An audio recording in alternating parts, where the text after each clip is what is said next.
Thugger, baby. Fuck all that, let's get to it. What the song say? She took on a dick on the plane and I just call her out here. Woo. I just went hunting, I found me a rabbit, I picked out the carrots. I'm just side smoking cushy, I need someone walk out of Cali. I got a white bitch and she give me that Beckett, but her name is Tyrese. I pimp, I don't play with her. She bet I might stay with her. Stack it up like a Lego. What's up, guys? And welcome to show number 70. As always, thank you so much for rocking me the first 69 shows. By now, you know where to find me. If you go to SoundCloud, Stitcher, as well as iTunes, search for Trill Withers, the show will come up. Do me a favor, go ahead and subscribe there so that the show will come to you every week. Also got the email address, that's trillwitherspodcast@gmail.com. Again, trillwitherspodcast@gmail.com. And I've got the site up and going. That's lookingupfromthefloor.wordpress.com. Again, lookingupfromthefloor.wordpress.com. For today's show, I have my friend Judd Nickey on Twitter on, and we talk about a number of things. We talk the Life of Pablo, of course. We talk about Kanye, why we enjoy him despite his flaws and despite his terrible, terrible tweets. We talk about respectability politics, as far as like some of the Reverend Run, Amber Rose stuff. We get into a lot. It goes a lot of different places, but I really enjoyed this one. Think you all will enjoy it too. So the next voices you'll be hearing are myself and my friend Judd Nickey. Hi. Nickey, how are you, dear? I'm good. How are you? I'm doing well. Thank you so much for joining me. I'm happy to be on your podcast for sure. I feel so special. You should. So how have you been since? What's going on in the world? How is the internet and everything inside of it treating you? It's pretty trash, to be honest, but you know, you keep kicking. I feel like this is the real point of what Kanye has done with this album. I think he just wanted to make us hate the internet. That's a damn good segue. Why do you feel that was his mission? Because I think about it, we're like, we want him to tweet. We want to know what it's like to be like in his head all the time. And then he did it, and we were like, no, don't say that. Why are you saying those things? But also, we're like, he didn't just ruin the internet for himself. He ruined it for us all. Because now we're all looking at each other like, I thought we were friends, but I really don't like you. Right. You're not a good person. You're not a good person, or in times of crisis, I really can't depend on you to hold it down. It's just bringing out the worst in everyone in a way. Not the worst, I guess. Because it brings out the best in many, it can bring out the worst. I don't really know if I should quantify it. See, I feel like it's both. That's true. I feel like it's both. You're getting the best of him because, you know, he dropped this great album only through the internet, and you get the worst because it's Bill Cosby is innocent tweets. But you know what's kind of crazy about that album? It's his best worst album. What do you mean? That album is so good, and you could also make an argument for why it's so bad. What's the bad argument? I've heard all the good arguments. I want to hear the bad argument. Well, actually, that's not true. I'm saying so bad. But I think you can talk about how unfinished it feels, how rushed it feels, how very in the moment it feels, even though that's the genius. Right. That's something that can alienate a lot of listeners. You know what I mean? Yeah. It just is, especially someone like Kanye, who's a composer who really takes his time to fine tune things. But it's not to say that the album sounds kind of sloppy a little bit. Not the production is bad. It's just okay, when you hear verses that are talking about things that happened 2 days ago. Right. Oh, man, you just laid this verse? Damn. Right. The whole thing I was hearing, I was like, the Life of Pablo, he's you've been working on this since 2013, and he's saying, I'm like, hey, nigga, that happened yesterday. What have you been working on? 90% of the material on the album is from the past 6 weeks. Yeah. It reminded me a lot of that, the Chappelle Tupac skit where he's just rapping about all the current shit, and you're like, I thought this was recorded in 2014. Yeah, but that's so crazy because I constantly watch old stand-ups. I think I told you about this. Uh-huh. I constantly watch old stand-up because I love to watch it and then be like, oh, this could be today. Right. I watch every time there's a really crazy police brutality case or verdict or just anything that happens that really gets me out of myself. So every what, 2 weeks or so? Pretty much. Yeah. Literally, I think I've watched it more this year than I've ever watched it in my life. I usually watch Killing Them Softly. Yes. which is from like 2000. Literally, it's from 2000. God, has it been that long? Yes. Oh my God. It's been that long. It's been 16 years since this thing dropped. And he's talking about gentrification, police brutality, white privilege. Like, I think the only thing he says that feels dated that also just like is like, whoa, is we mentions like the black president thing. And you're like, oh. Yeah. I think I've got to go back and watch that now. I don't know how long it's been since I've seen that. I literally watch it within the first 9 minutes. You know how like in Bad Boys 2 he had the woosah? Or actually my favorite is anyone who ever watched Family Matters when Carl had the like 3, 2, 1. 1, 2, 3, yeah. Yeah. And literally the first 9 minutes of that stand-up are equivalent to me doing those kind of vocal exercises. Like, it'll take me from like the world is hell, burn everything in a cleansing fire. Sure. Like, the world is hell, this is fact. Hey, well, yeah, sometimes it's two sides of the same coin. Right, you know, there's no like, you know, it's not like you like wake up and you're like, everything is dandy. Oh my God. I can't believe that was 16 years ago. Yeah. That hurt. Every time I watch it, I check the year because I think I'm being crazy. Yeah, we old. It happens. But yeah, like, time flies, we're old. What else is new? You're right. Well, where would you, I know it's kind of a cliche thing, where would you put this amongst Kanye's albums? I really believe that there really is no rating Kanye's albums. That's fair. Because I could rate this shit right now, and you'll agree with me, and then tomorrow or next month, you're going to feel completely different. Like that, and the only reason I can't really rank Kanye's albums is just because I feel like the first two to me are, in whatever order, Late Registration, 808s. I feel like anything after that, you can make an argument for whatever any given day. Right. And then I also just dived into Late Registration, which like... It's perfect. When it came out, I knew it, but I wasn't a Kanye fan the way I was a Kanye fan now. Because I didn't know the glory that was coming. I just was like, oh, another rapper I like. Right. I didn't know that he was gonna like become like literally like one of the most positive things in my life. Right. I say that all the time. Like, being a Kanye fan is probably the most positive thing in my life, because it is like, it's not about what he says or he believes in. It's about the people that I found through everything that I have learned from him or been inspired by from him. Okay, let's go on. What have you learned from Kanye? How has he inspired you? I mean, Remember really just wrote a really great piece about this, but his humanity.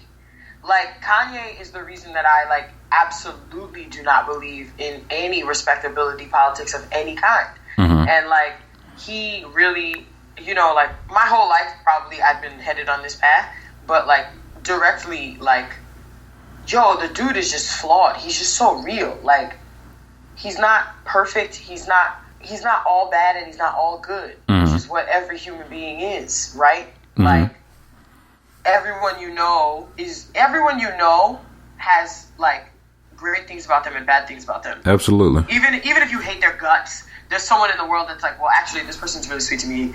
They're, like, actually, like, perfect to me. They're, like, the love of my life, or my sister or my brother or whatever. Mm-hmm. So the thing that drives the internet crazy is exactly, like, what all Kanye fans, I think, love about Kanye. It's just, like, this man can be wrong and he can be right. He shouldn't be a god to me. Even in his godliness, Kanye is not a god to me. He's a man.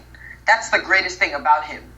He can make this kind of music, be this level of genius, and still he's a fucking dude. Like, he walks down the street, he's short, he poops. Like, you know what I mean? Like, you know what I mean? I think my problem is with celebrity, there comes idolatry. Like, yes. And people, when you idolize someone, you leave no room for them to be real. See, and that's what I've always wondered, if it's like, I mean, through the course of time, like, some of the greatest talents have great demons or whatever. And I can't figure out if it is everybody's got demons, just some of us can rap or play ball or sing mm-hmm. or whatever, or if it's just their demons are magnified because he's got 10 million Twitter followers or whatever, and we're getting it straight from his mind to our screen, or what. Well, the glory of an artist is that they're a person that can be very in touch with their feelings. Mm-hmm.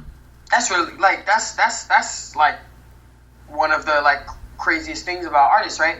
There are people who like really can tap into how they feel, right? And whether and what usually makes them crazy, I think, from observation, is like they tap into it too well, and they're unafraid of saying what they feel, and people become very uncomfortable with people who are comfortable with saying how they feel, because people who are comfortable saying how they feel are not afraid of being wrong.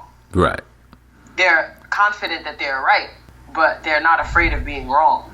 So that terrifies people, because being wrong is like the punishment that we hold over people's heads in society, right? Like the anxiety you feel about going to work every day is rarely about like anything, like is mostly about somebody talking to you. And the only time that somebody has to talk to you at work is when you do something wrong. Right. If you do something right, if you can coast, you can get away with a whole day, a whole week with nobody having direct contact with you. Yeah. So like the anxiety you get is like, I'm gonna get to work, I'm gonna do something wrong, and then someone's gonna come fucking talk to me. And then what's worse, right? They're gonna take joy out of fucking telling me that I did this wrong. So right. That's, to me, being wrong is the punishment that like society holds over everyone's head, because you look like a fool. The idea of being a fool, or the idea of losing control and now having someone else have power over you because you said something or did something or, you know, believe something wrong. It's why people on the internet like subtweet and like act like cowards, you know, because they're just like, what if I say something and it's wrong? They're coming for me. Well, yeah, even it's something, and I heard you mention on your podcast, it's like, even like you could say something 4 years ago, you feel a certain type of way about something or somebody or album, whatever, and you could change your mind today, be like, yeah, I like that album, and they're gonna bring up, well, in 2012 you said, right, yeah. Somebody, an editor sent me. I used to write a lot on the Fader, and somebody sent me an old post that I did about a Rihanna song when Rihanna dropped Hard, which is actually ironically one of my favorite Rihanna songs now. And that Rated R album, and how I wrote like, girl, like what the hell, like, you know, and I didn't like her, I didn't like the music. I wasn't so much that I didn't like her. I was just like, I don't like the music, I don't get it. And like then I was like, oh yeah, like the person like sent it to me. It was like, whoa, like you're like the biggest Rihanna fan now, and like this is so crazy to read. And I'm like, yeah, because Rihanna grew into herself with the next album, Loud, which was like when I really became a Rihanna fan. You know what I mean? Like I'm like, okay, why are you telling me the history of my life? Like, what you gonna say? Like I don't have a right to be a fan now because this person had to grow on me. Right. I had to learn. Well, yeah, but that's the whole point of music. Yeah, there was that one time in 2009 you tweeted you didn't like a song. So what about that, buddy? Yeah, I'm like, and also like, I reserve the right in 5 years to hate Kanye's guts. Who are you to tell me any different? Exactly.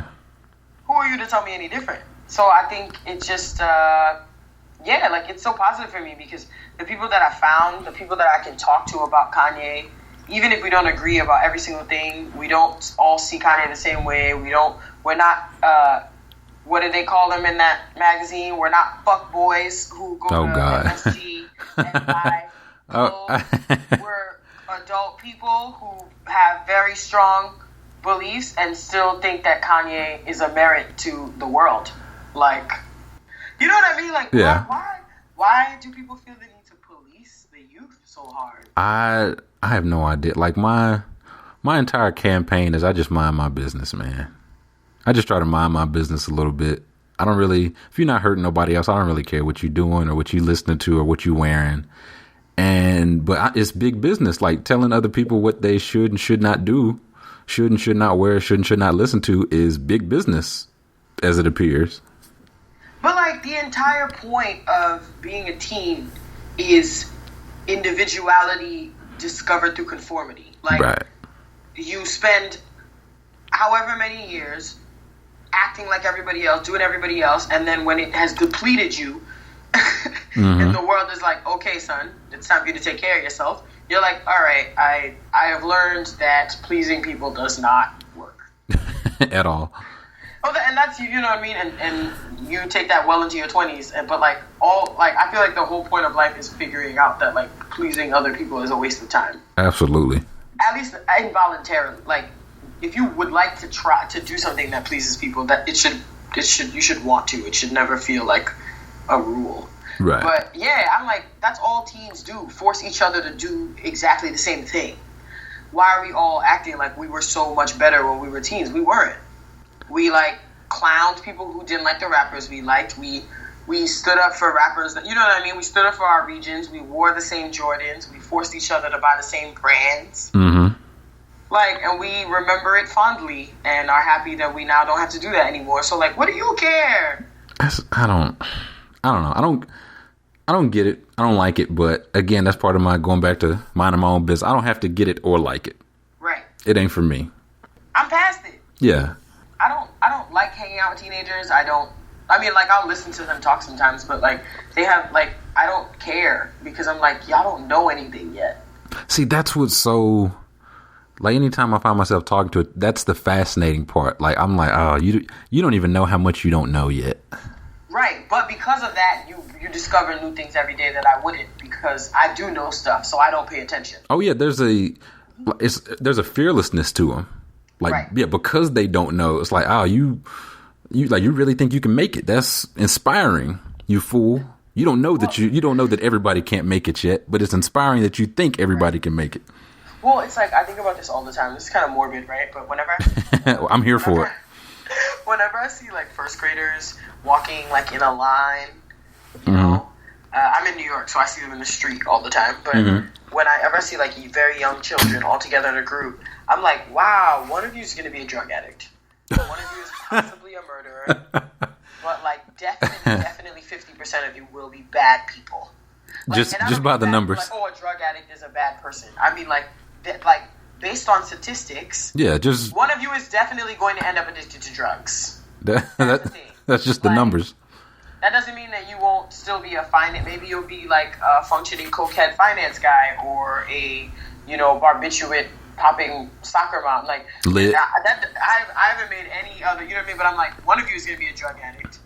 One of you could definitely end up being a murderer. Like, God damn, I thought I had a morbid outlook. Right, and I just look at them and I'm like, but nobody's going to tell you that because you don't need to know that right now. Exactly. You'll figure it out when it's time to figure it out. About that. Yep. Yeah. Or like, we watch so much SVU, but I'm like, I look at these kids and I'm like, what the fuck? Like, one of these kids has a secret. One of these kids is not, it's like the world is like, statistically the world is such a crazy place, but we as a society work towards like looking at the bigger picture, right? Which sometimes it's just like, this kid just doesn't need to know that right now. Right. I mean, they'll figure it out in due time. Right. Also, like, I don't know which one of you is, so what's the point of scaring you? Right. Yeah. I don't want to scare you into it. You'll find your way into it. Like, how much of an asshole do I look walking into class and be like, well, one of you is definitely going to die before you turn 20. Probably you, blue shirt. Yeah. I mean, so much of the world, it's just so crazy how much of the world is excused or explained with children. Like the way that people are just like, when can you tell a kid this? Why you shouldn't tell a kid that? Or we shouldn't let gay people get married because kids will learn from them. Or like all this stuff. It's so crazy. People use kids as scapegoats all the time. Oh, you see, I kind of fuck with it. Like, I don't have kids, but if I did, it'd be like, well, my 3-year-old asked me, and then you just say something you've always been wanting to say. My 4-year-old asked me why Cam Newton was dabbing, and I had to look him in his eyes and tell him, like, you just do that kind of thing. Yeah, you just make it up. You can use your kids as excuses for anything. It's kind of lit. It seemed kind of lit. It's like people wake up, right, and they figure out, they're like, oh shit, I can use this kid as excuses to like not go to brunch and not go see people, right, and not travel and not work. Like you pretty much have to do shit. Like, especially if the kid's like a baby, man. Y'all know how much I want to go to brunch, man. But Junior not feeling well, and there's no questions asked. You just chilling. You out. Well, also because nobody wants your fucking kid around. Correct. The alternative to forcing a parent is that they bring their kid, and no one wants anyone to bring their kid anywhere. That's just the truth. Anyway, yeah, that's a fact. No matter how much you love someone's kid, you want to meet them on their turf. You don't want them on your adult turf. Correct. I want to come to I want to come down to your level. You don't need to come to mine, buddy. I'll come to your house, play with your toys, but like, I don't want you in my house playing with my shit. Yeah, that's no good. I think about that all the time. Like, I was thinking about this Amber Rose Rev Run thing and Tyrese thing that just happened on their show, where she was talking about consent. And, you know, she makes a very clear, concise case because consent is literally the easiest thing to explain. It is the express permission to do something. And, like, you know, like, she was like, no means no. And they were like, well, I don't know about that. Well. And I was like, it doesn't bother you that you're about to negate this statement? Like, before you even tell me what your argument is, do you not feel weird negating that statement? That they were jumping over each other to negate it. Yeah, I think that women give off a sexual energy, and I was like, what are you even saying? And then Rev Run come in, can't even look in the camera. Just, you know, I think of a saying that I used to hear all the time. That my 4-year-old daughter used to tell me. Dress the way you want to be addressed. So I'm like, so not only are you copping out before you even say the offensive thing that you're about to say, by blaming it on your ancestors. Of course. You still found the need to say this thing. And it in no way is correlated to what this woman is talking about. And I was like, you're a father of 3 males. You're a father of 3 men. It doesn't shame you to sit there and have a woman say no means no. And your argument is, well, no means what I can see from my own judgment. See, that's like people talk about, you know, Reverend, well, he's got 2 daughters of his own, but like you said, he's got 3 sons that he's surely teaching this frame of thinking. So I'm like, you teach your sons that, like, when they have sex with a woman is up to their discretion, not hers. Not a mutual. It's supposed to be mutual. Never mind that it's not supposed to be one person over the other. It's literally supposed to be, like, women aren't supposed to force niggas who say no to have sex either. Correct. And I think we get away. I think the society sees that as a joke way too often. And absolutely. The more we talk about it with women, the more it's going to definitely come up on that level too. Even though obviously one is way more pervasive than the other. Right. But I still think it's a danger that we are focusing on one way and not just wiping out misogyny, like, across the board, which is why later on in that conversation, Amber Rose brings up the fact that she used to be a slut shamer. And she was like, I used to be a misogynist. Like, I used to say a lot of, like, slut shaming things. And I'm like, yeah, like, I'm a woman and I'm constantly, just like every man should be doing every day, I'm constantly, like, reprogramming misogynist beliefs out of myself. How so? Like, the same standards that you or Twitter decides a hoe is, all girls grew up knowing those standards too, because they're the ones that we had to follow to make sure that motherfuckers ain't spread fucking rumors about us. Like, nobody knows the rules to being a hoe better than a girl. Makes sense. You know what I mean? Like, niggas love to get into that conversation, but trust me. And then you see it a lot when you see girls being like, well, or the Aisha Curry thing, where it's like, well, I wouldn't personally get naked. I like to save a little mystery for my man. And it's like, that's cool. Like, that's do you? Fuck, but, like, cool. Like, I think that's weird, but I also don't walk around telling you that's weird. I just do you. Like, it's not my bedroom.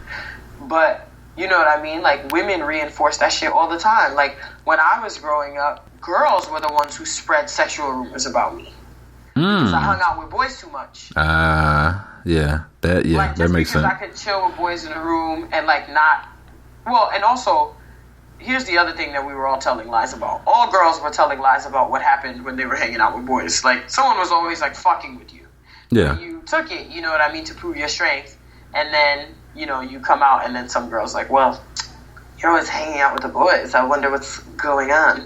Because it creates jealousy, right? Like, when you're a teen, you know, there's so many layers to it. It's like jealousy because, you know, you should want the boys' attention. So any girl who gets the boys' attention, you're taught, like, why is she getting their attention? Then you got to judge what she's doing to get their attention. Right. And that's when it comes to the dress the way you want to be addressed. So, like, if she dresses different from you, or she is more, you feel like she has more sexual agency than you. And this goes on until you're, there are women in their 40s who still do this shit. Oh, absolutely. You know? This ain't no, like, oh, just teenagers do this shit. See, that's what I was going to say. Like, even, you see it every day on Twitter. as far as folks, just saying, similar, basically the adult version of some of the high school rumors and shit. I mean, the entire case against the Kardashian family is based on surgery. True. Like, the reason people feel like they can talk about their surgery and their whatever is because of the judgments that they have made based on them doing that. Like, they're like, oh, you don't like the way you look because you change your face all the time, so I can talk about it. And you're like, you don't actually know that. Like, I'm not saying that, like, this is true, but, like, maybe they actually just like changing their face. Yeah. The same way you like changing your hair, the same way I like changing my hair and changing, like, my tan and my nail length and all that shit. Like, you know what I mean? Yeah. It's just because of the way we feel that we know them. Like, I've seen stuff about Kim Kardashian not even related to the sex tape, and that will be brought up.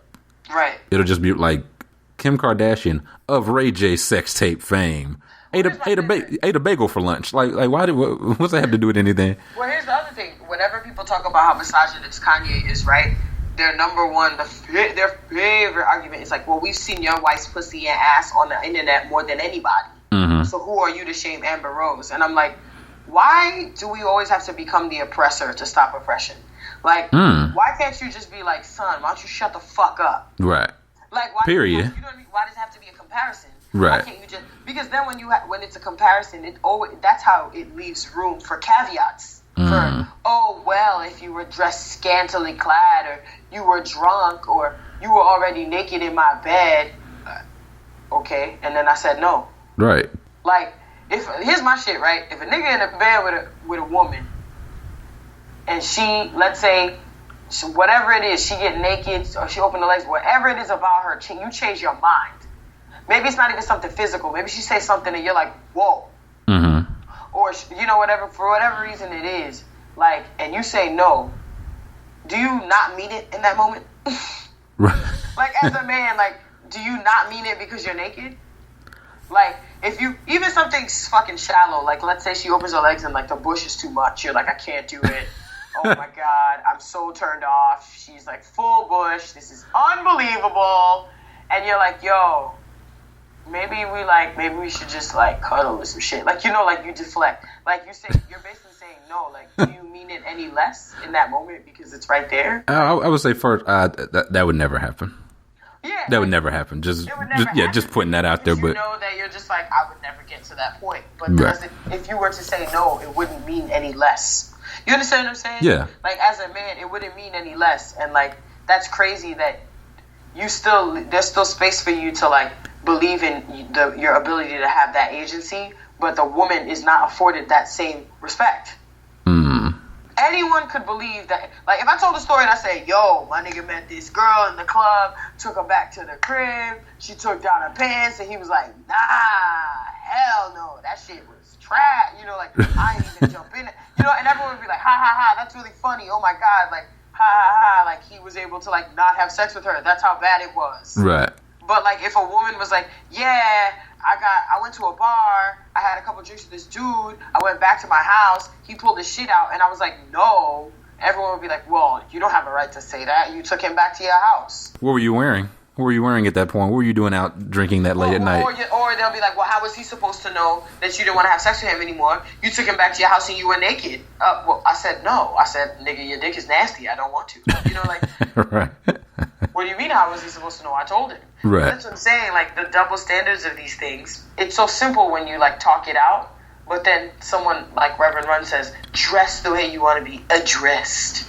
And everyone's like, yes. I also want, like, why do people keep asking Tyrese things? I don't know. Like anything, not just this, but anything.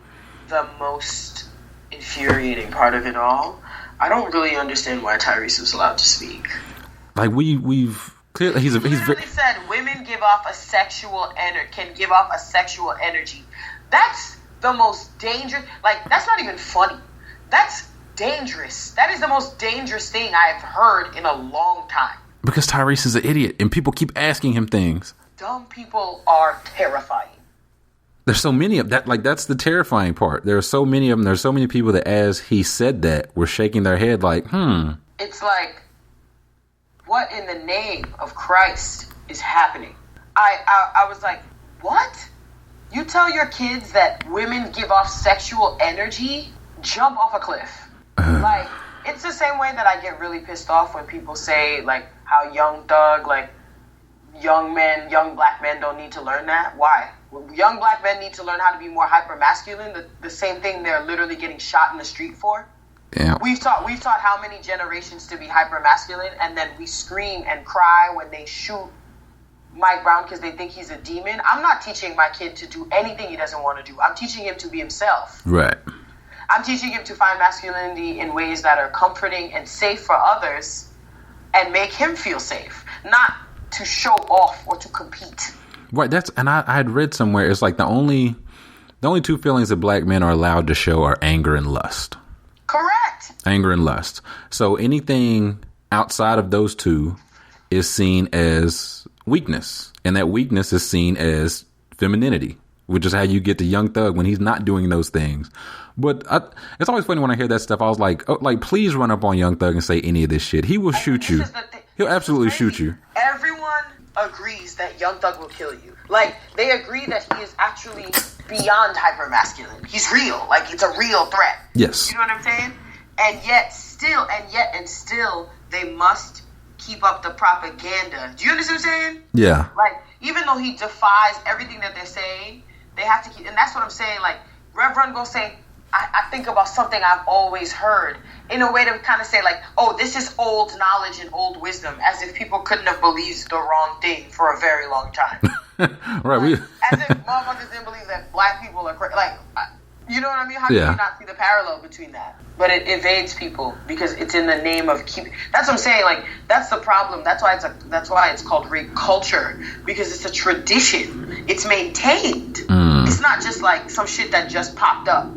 Like, men love to talk about rape culture as if it's something that feminists just created. It's not just created. Someone's putting a word to what it is. Right. They didn't always call it racism, but it always was. Right. You know? Yeah. So it's that's what it is. You're dealing with, you're looking at something that is like literally traditionally passed on. And I'm not here to pass on the legend of hypermasculinity to my children. That's just not happening. I don't know what it... Hypermasculinity is a white privilege. Do not ever get that shit twisted. Yeah, because they... That shit is a white privilege. Yeah, because they are afforded those. They can show those things. On the cops. We're not even making this up. This is not a. Oh yeah, these facts. This is. Yeah. We're not speaking hypotheticals. We've seen pictures of white men open carrying, pulling a gun on the cops. Absolutely. Masculinity is a white privilege. I was gonna say, because I can't pull out my car keys on the cops. That's why intersectionality is so important, because like the way like, they don't say Young Thug is bad for men. They say Young Thug is bad for black men. You know what I mean? There's a difference. Nobody's looking at little white dudes being like, oh my God, you like Young Thug, you're gay, dude. Yeah, but they're quick to point to Young Thug or Jaden Smith or somebody like that. Like, what are these kids doing? You're killing your own people. Right. Pull up those pants, man. My Uber driver asked me that. He's like, so how would you tell your kid to dress? You're going to send them out in the world knowing they're going to shoot him? And I said, they're going to shoot him regardless. Bingo. You're crazy. I was like, what kind of dangerous shit are you teaching your kids that they only shoot people who look a certain way? We are way past that, my friend. I'll say we should learn that lesson. Well, it should have never been a lesson, but I don't know if Malcolm Martin, like who didn't teach you that lesson, that niggas in suits is getting killed like niggas in hoodies. This is some new Mike Brown Ferguson shit. Right. Like, damn, if Mike Brown had on a shirt and tie, man, they would have let him slide down. It wasn't going to happen like that. Nah. And also, how dare you say that to your children when they watch white people walk in their neighborhoods every day? And whatever the fuck they feel like. That's what I'm saying. Like, you can't just be telling your kids crazy shit and acting like they're blind. See, that's like when I was growing up, that was an argument me and my pops had a lot. And as I got older, I get it. I get he didn't want me to have a grill. He didn't want me to have braids, sagging pants. I get what he was trying to say. But my argument then is my argument now.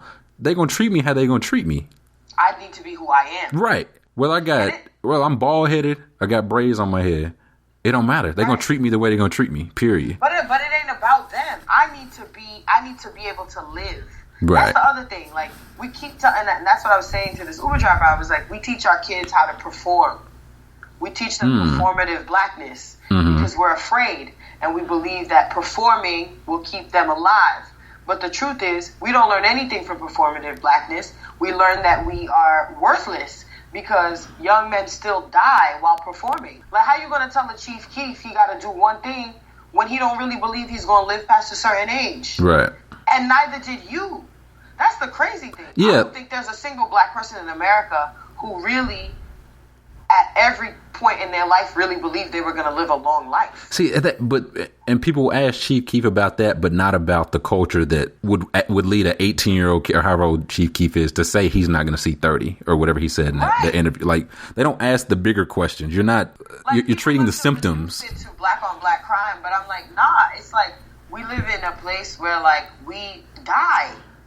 Like, yeah, it's not a fantasy. It's not a movie. Motherfuckers die. Like, that's real. And it's real for us. And it becomes real for us early. Black kids aren't afforded a lifetime where they wait until their grandparents die to learn about death. And even bougie black kids.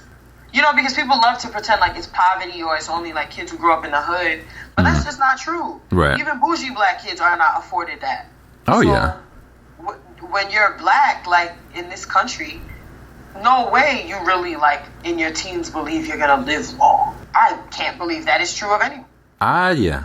Because I was just thinking, like, even as like you're saying, like, as a kid, you just see, like, if you're out in public, if you're out anywhere where there are black children and white children, you just see the freedom that they have that we do not. Like, I had to stay by my mother's side. I had to be touching that shopping cart. I can't walk behind my mom. Yeah. Like, I was in the airport last week, and I was just watching how many parents, like, walked, like, feet ahead of their child. And I was like, what? Or let the child dictate, like, what was going to happen.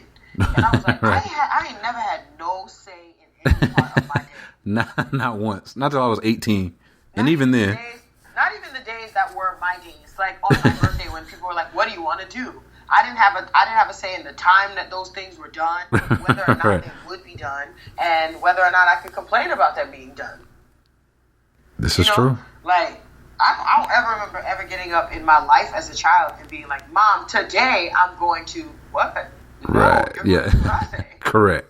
If I say we got to get up at 5:30 in the morning so I can do your hair, so you can eat breakfast, so I can get you to, the bus stop, then that's what's gonna happen. You don't have a say in that. So I just think about that. Like, yeah, we your kids know, they see, and then you're lying to them. You're lying to them. Right. And they know that you're lying to them, and then you want to keep lying to them instead of preaching to them that they are loved. And that's why I said to the Uber driver, he said, "What would you tell the black youth?" I said, I would tell them that we black people love each other. Yeah. And he said, no, we don't. You think we do? And I said, you just asked me what you should tell your children. Right. You think that's not love? You're asking me, person right. you've never met in your life? You think black people don't love each other? That's crazy. Yeah, that's a myth. I was like, also, like, why would you ever tell your children that black people don't love each other? Why would that be what you want to teach your kids? Right. And he was like, you're right. He like dapped me up, and I was like, that's it. That's all that we should be teaching black kids. We love each other, and we love you, because that's the reason. Like, you want to talk about black, about every like ailment that people want to bring up about, whose fault it is. Like, at the end of the day, what it comes down to is like a lack of belief that we love each other. That's why you see now this movement is happening, because we're celebrating our togetherness, but we celebrate our individuality in our togetherness. Right. Like, look at how awesome it is now that remember how motherfuckers never wanted to be on Black Twitter?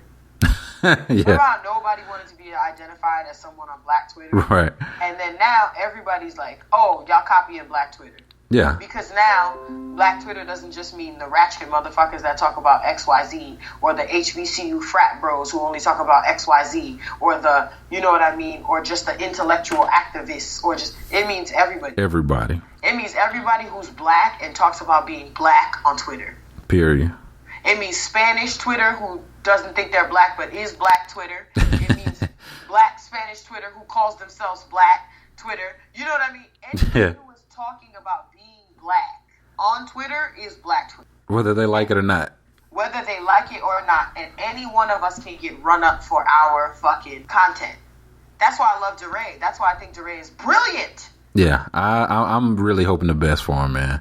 A politician that tweets, a politician that gives me most of my source of news. Right, my only source of news, really. Like I'm not reading newspapers. I trust.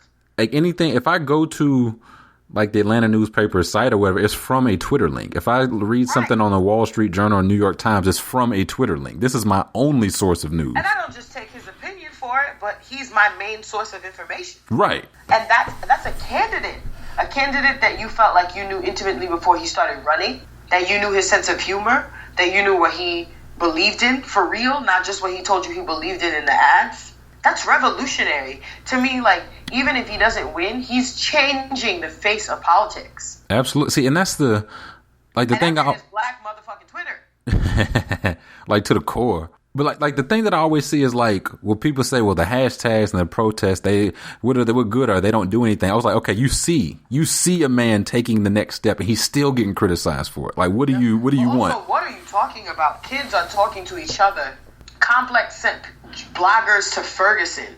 That's what happens when you mix the internet with real life. That's what I'm saying. The first step of activism is awareness. You have to make people aware. The black youth knows about Black Lives Matter because it's in every part of their pop culture. Right. Their artists, their rappers are talking about it.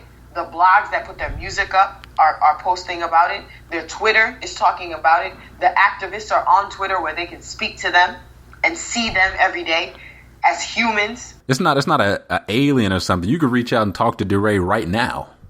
It's not a moral. It's not. You know what it is? Because people believe in a moral superiority. That's why they want you to. You can't be a Kendrick fan unless your brain is expanded. No, nigga, you can be a Kendrick fan. If you I was like, right, I can listen to. I did it today. I can go from Kendrick to Young Thug, no problem. I only live that way. Right, like it's literally no other way. Well, you have to be on a higher level to understand J. Cole or somebody. You have to be on a higher level to understand Young Thug. I would agree. You have to be free of respectability, and you have to really be free of a lot of things to be able to enjoy that without feeling any kind of weight on your soul. And that's really the truth. And motherfuckers don't want to hear shit like that. Like, the people who are really elevated, whose brains are like thinking differently, are the people who are able to like love something for what it is. Not for what they think it should be. Exactly. And not what somebody else told them it should feel like. I have a lot of people who continue to tell me they don't like Young Thug and try to tell me all these reasons about his ability to rap. And I'm like, man, just say that he makes you feel uncomfortable. Right. I was like, because if you talk homophobia, the latent homophobia in you,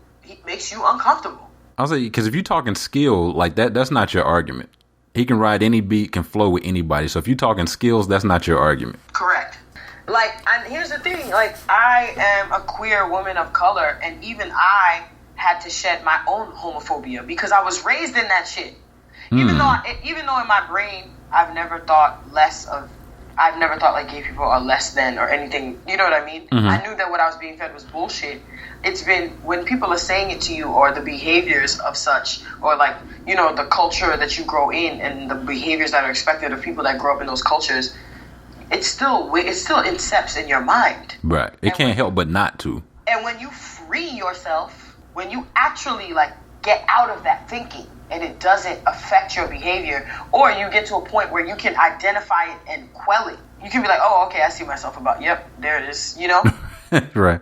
Which is what I say about men, like shaking misogyny should be an everyday practice for you, because the world has raised you in it. So if you feel like you're woke, you're incorrect, because being woke is an everyday process. I would agree. Like, it's stuff I listen to. I mean, even from the Kanye stuff that I like will go back and listen to and be like, that's troubling. Stuff I hear now on the new album, I was like, that's troubling to hear. It's not new. He's been that way all along. I just wasn't listening for it. Right. I just, man, and Thug could be talking about the hardest shit out, yo. Like, Thug could be talking about, like, the struggles out here. Even in between all of that flossing and whatever, like, Thug could be dropping the bars about heartbreak and, like, having nothing. Like, whoa. See, that's why I love, like, him. I love Future. Like, all three of them dropped this month. Future, Thug, and Wiz. And all people want to talk to or talk about a lot of, is their drug rap. And I was like, if you listen, it's a lot of motivational shit. All of Wiz's shit motivational. Future shit motivational. Like, I'm doing this stuff to get through the the pain, the heartbreak, but I'm still here. I made it. You can make it. I know you can make it. I made it. I mean, I don't really listen to Wiz's music, but then when I went on tour with him and Rocky, I listened to his songs every night, and I was like, oh my god, like I got his lane. It's not like I didn't like him. I just don't like. There's so much music out there. Right.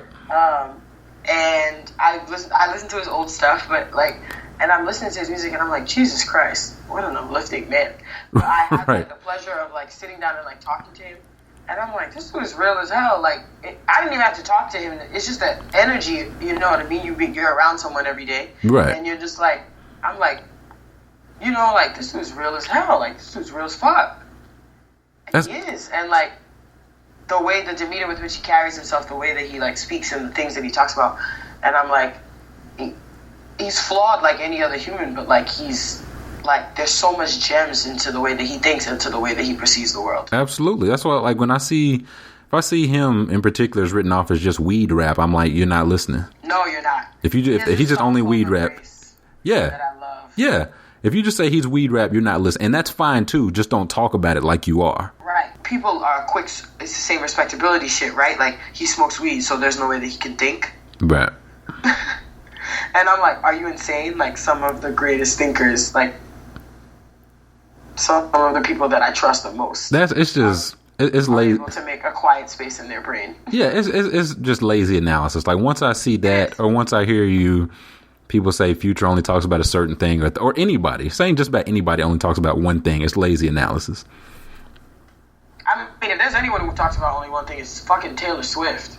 You guys love that shit. The girl writes a song about breaking up for 58 minutes, and I mean, I love some of the shit, but what song have I listened to that's not about that? I was I couldn't tell. I've maybe heard 2 Taylor Swift songs in my life. Oh man, bruh, I'm telling you, all of them. Because I pay attention to the pop. I went to the white schools. I pay attention to the pop music. Mm. But I'm this is all the same thing. This is also why I laugh when people are Kanye didn't make Taylor famous. Because I'm I mean, sure, not in the literal sense of the word. But that bitch wasn't relevant to anything that was going to be long-standing.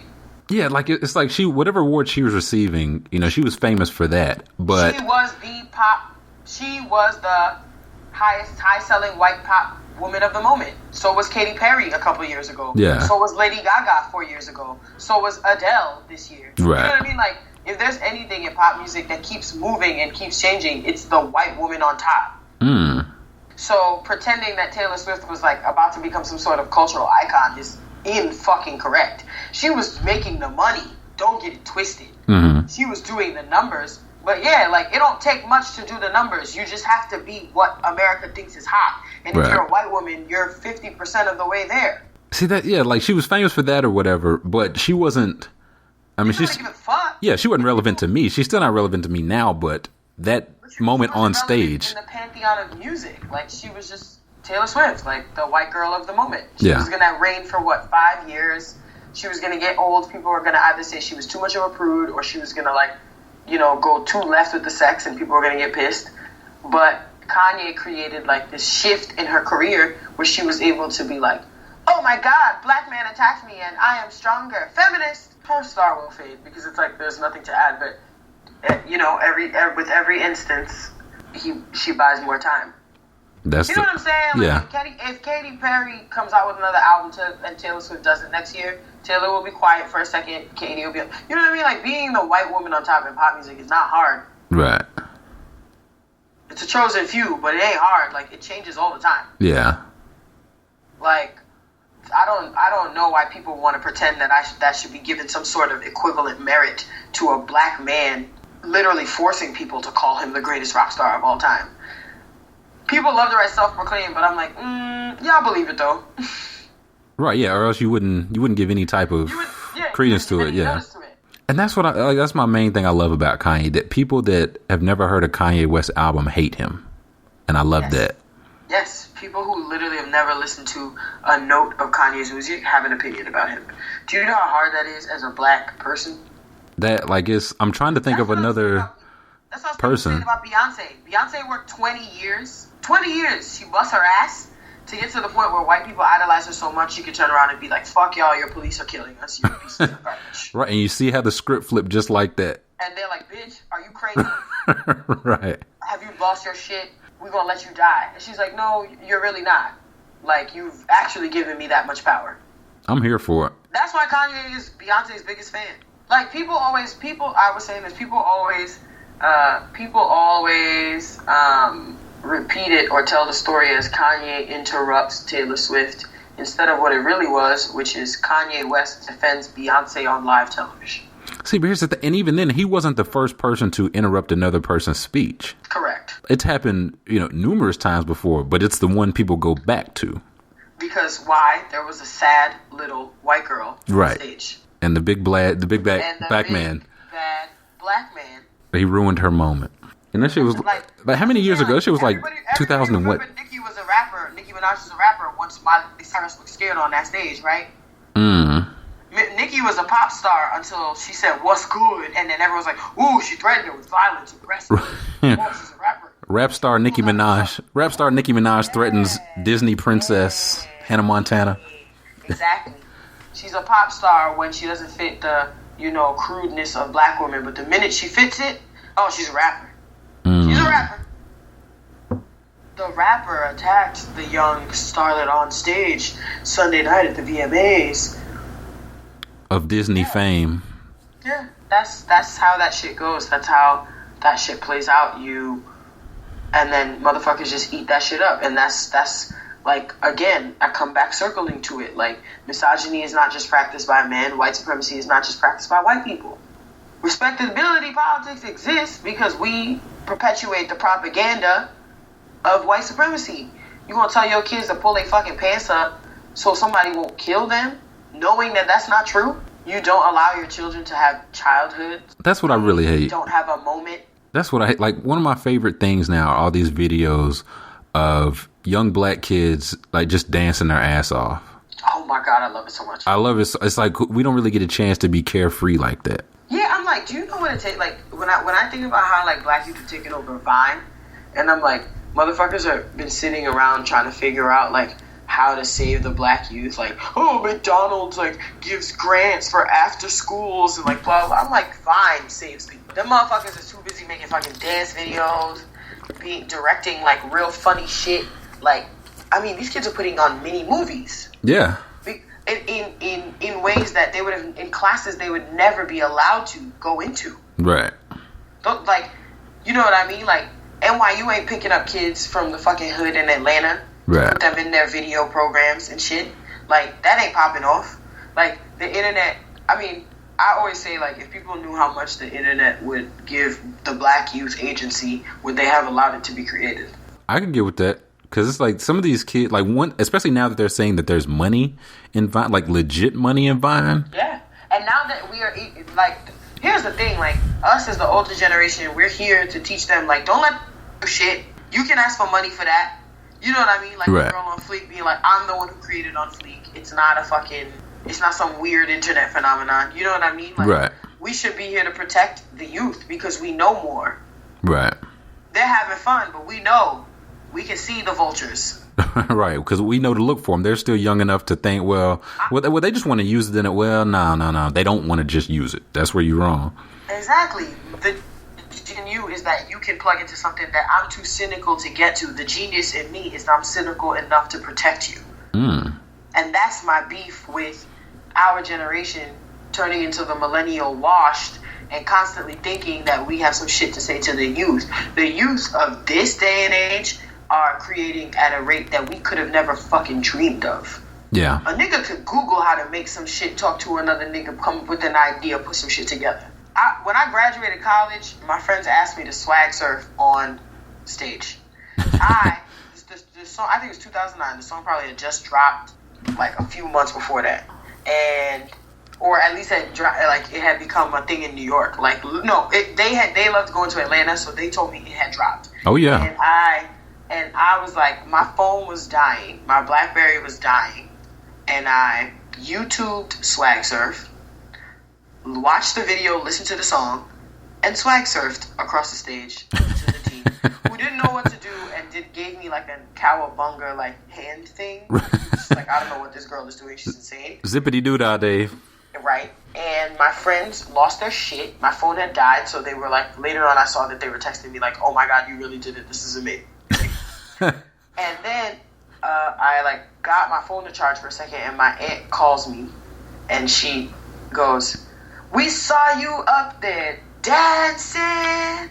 We were screaming for you." Now remember, these are like my immigrant like aunts and my mom and shit. So like, this is not like some like, oh yeah, you're supposed to dance while you cross the graduation stage. I thought they were calling me to be like, bitch, have you lost your mind? You were on the Jumbotron. Right. Crazy. You embarrassed her. Oh, you crazy. Embarrassing the hell out of us. And my aunt is calling me like, we were cheering for you. Like, my aunt doesn't know what the fucking swag surf is. She doesn't care. Yeah, exactly. That's the point. It doesn't matter. It don't matter. It don't matter. She was like, all I know is you're black, you graduated from college, and you did it in a black ass way, and we got to be the black family that jumped up and down and screamed your name. That's all that matters.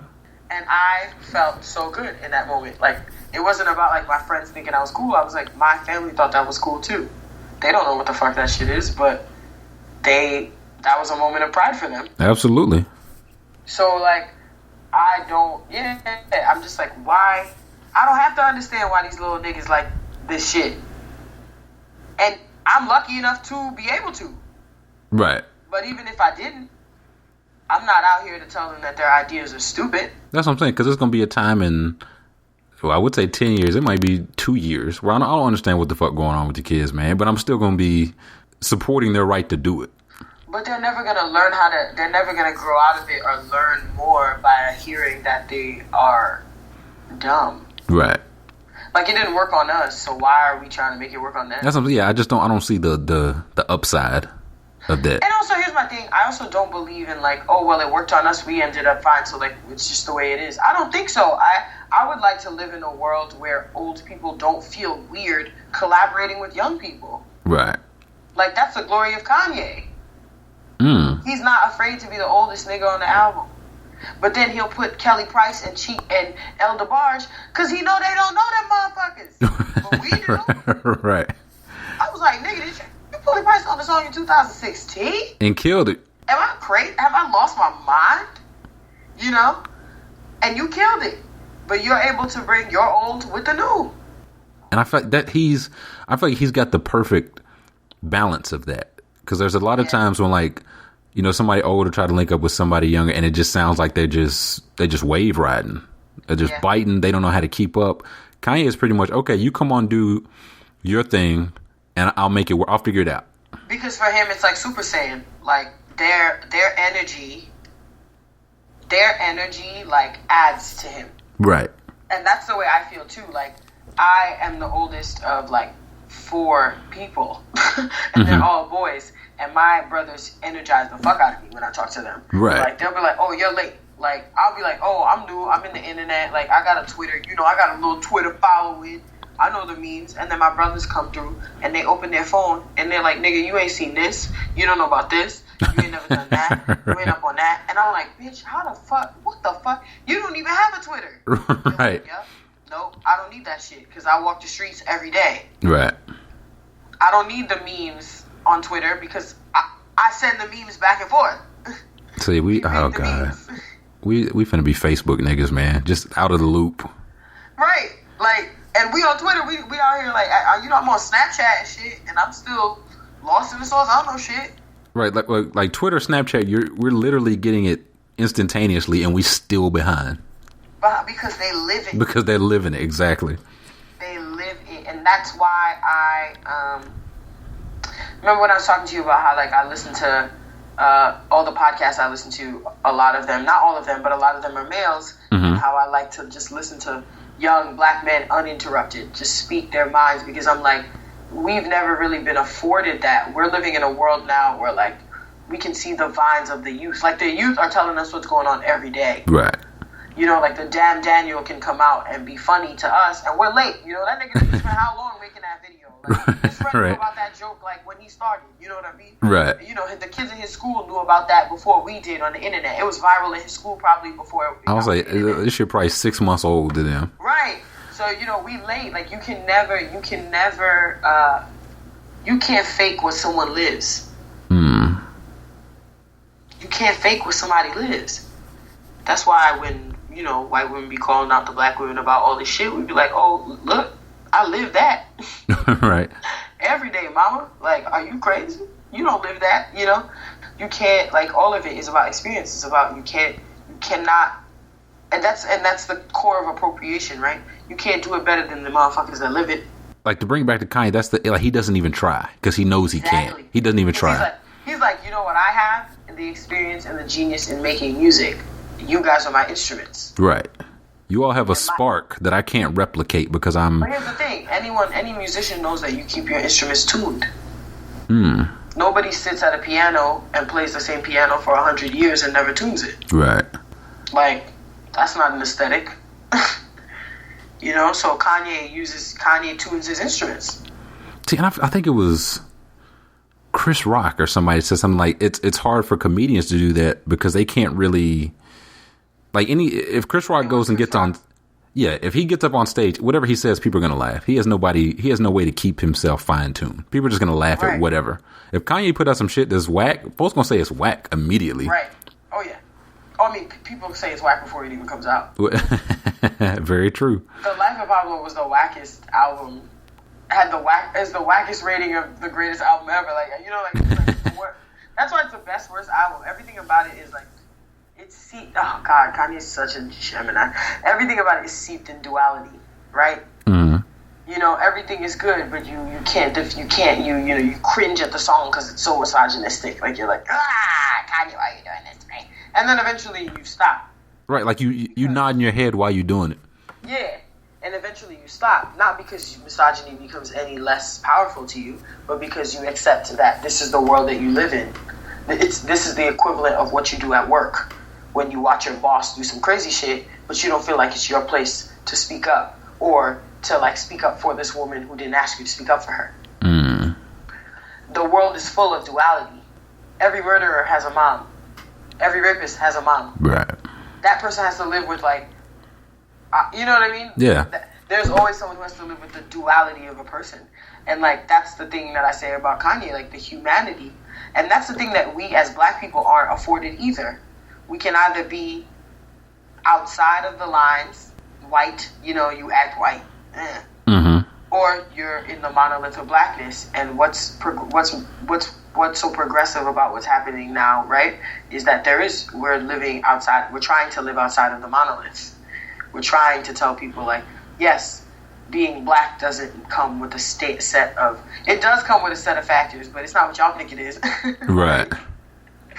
And although it's not the same for everyone. Being American black is not being island black. Being island black doesn't mean that Jamaican or Bayesian or Haitian is the same.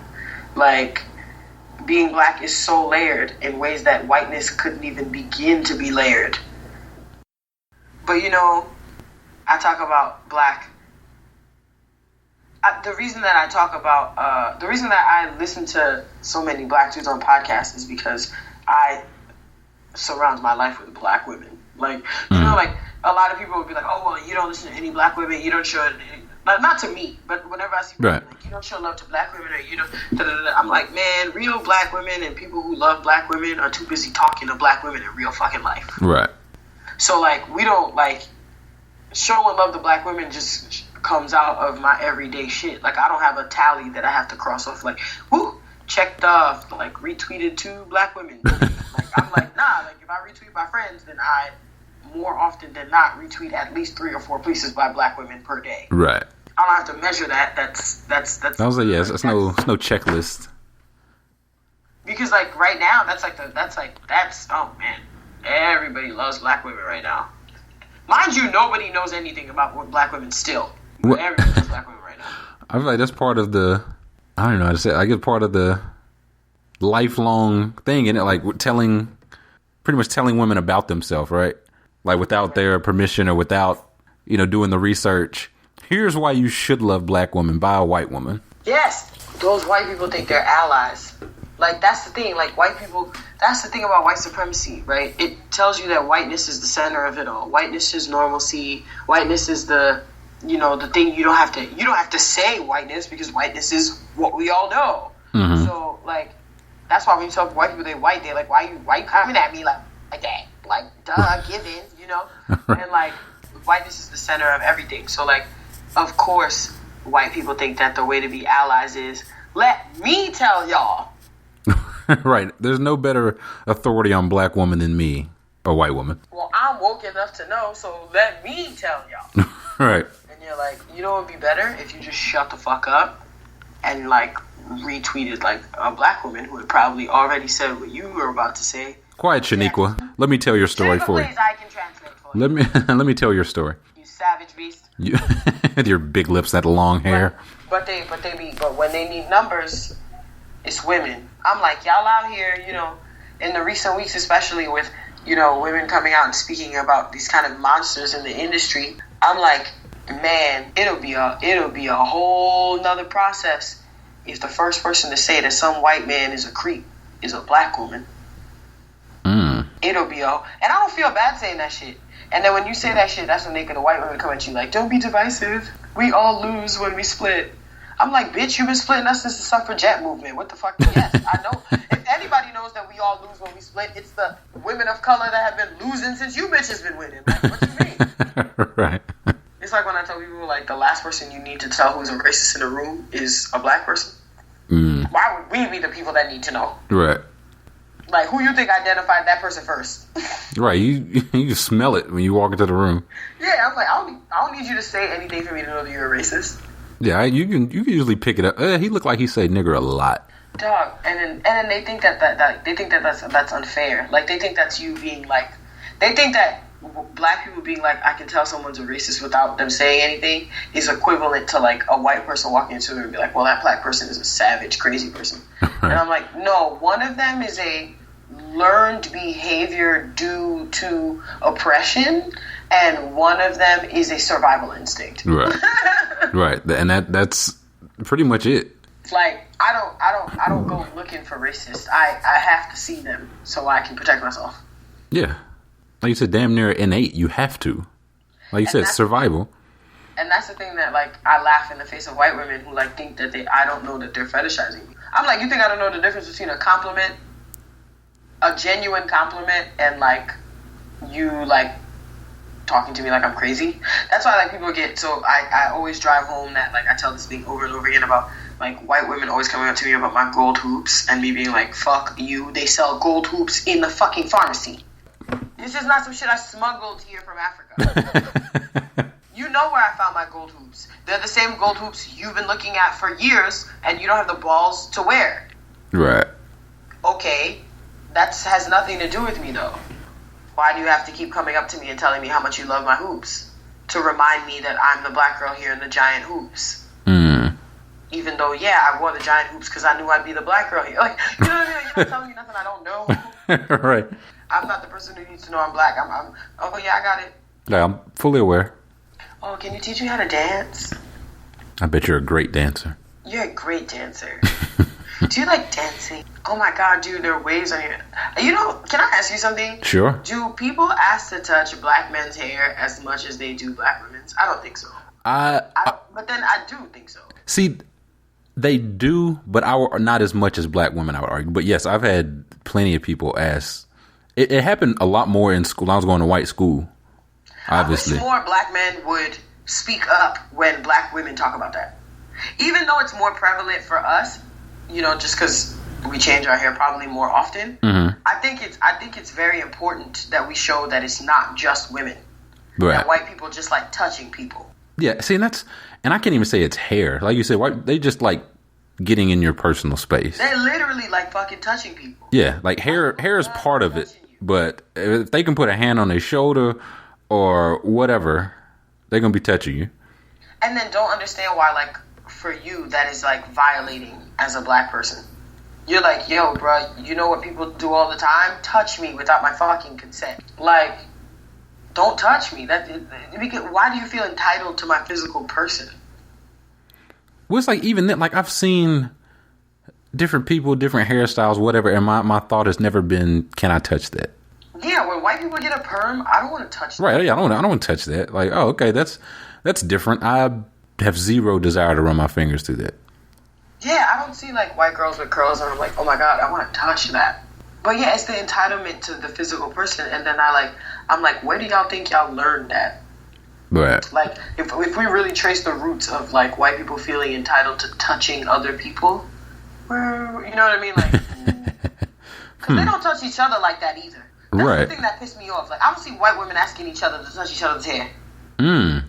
Although they do touch each other more than most people. Yeah. But like, I don't, you know what I mean? Yeah, I don't. Yeah, I'm trying to think of any time I've ever. They're like, oh, your braids are so cute, but not so much like, can I touch it? Right. Like, they seem to understand, like, oh, you did your hair, I shouldn't touch your hair and mess it up. Right. That's what I'm saying. That's what I mean. Like, they don't ask each other to touch each other's hair. Right. Man, I had a roommate come home early one day from work because people were touching her hair. Damn. Like, she had to leave her job because it was upsetting her. And she came home, and she didn't even have to tell me why she came home because I could see her hair. I could see where people had touched it. Jesus. And so I saw the way she looked when she left in the morning because I had complimented her hair in the morning.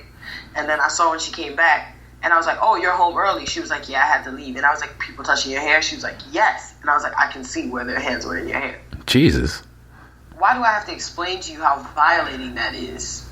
And then the response is, well, I meant well, or like, you know, it's the same shit as the fucking men, right? You know, well, you were wearing a short skirt, so I thought that, like, that's what you were asking me. Right, yeah, what are you doing wearing that hair outside? Not what you were saying with your mouth, but what I was, you know, the spirits of the gods and I were, like, reading through the tea leaves in your kneecaps that were telling us that you didn't really mean what you were saying. So I decided to violate your space. Right. Okay, so I have to set the scene for what happened. What happened next, we were talking about Black History Month. The beginning of the audio got cut out. So I apologize for that. I don't know what the fuck I'm doing, as I'm sure you all figured out by now. But I thought the rest of the conversation was too good not to throw in there. So we're going to jump right in talking about what this Black History Month means to us. For not just blackness that, like, fits one thing, but just being unapologetically, individually black. So fuck it. Like, that's my wave. Like, that's the wave I'm on right now. See, that's what I'm hoping it carries over. Like, I know, like you said, we got a week left. Not even a week left. Nah, it's our year. That's what I'm hoping. Like, I'm hoping it doesn't just, like, the clock turns back to 12. We all turn back into pumpkins at midnight. I mean, yeah, it's too late for them to do anything about it now. But really, what's really happening is we've been knowing it was going to be longer than a month. We just been saying a month so y'all didn't do nothing to fuck it up. But basically, black people running this until we feel like letting it go. So, you know, good luck to those that don't believe in what is happening, because it's happening. And I don't believe that on March 1st we are going to stop doing anything that we just did, especially not if Beyonce drop her album on March 1st.